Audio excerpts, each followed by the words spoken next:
Culturalpreneurship's a deliberate way of, I guess, indicating innovation and risk, but with a firm focus on the development of cultural capital and social and cultural outcomes. With respect to diversity, culturalpreneurship establishes a particular way of working.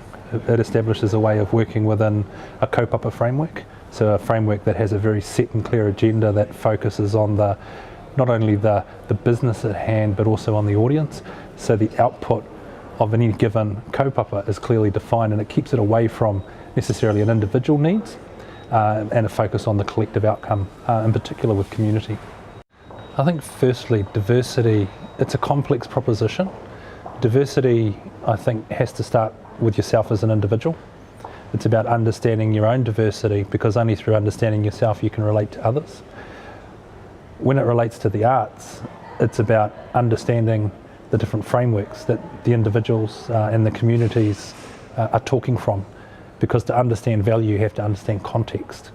But if we're to embrace context and to understand the different standing points, the takapo that people talk from, then what it enables is a greater appreciation and a greater contribution to cultural and social capital.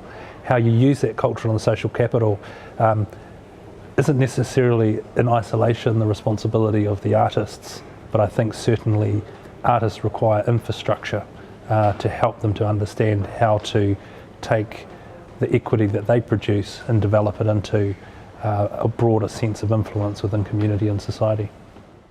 You know, Creative New Zealand's role is obviously about responding to the demand within the sector, but I think as an Arts Council member, but also as a practitioner in the wider cultural heritage space, I think it's really important that artists and practitioners are being self-determined in their own right, and actually not waiting for arts funders and other agencies and ministries to actually define opportunity.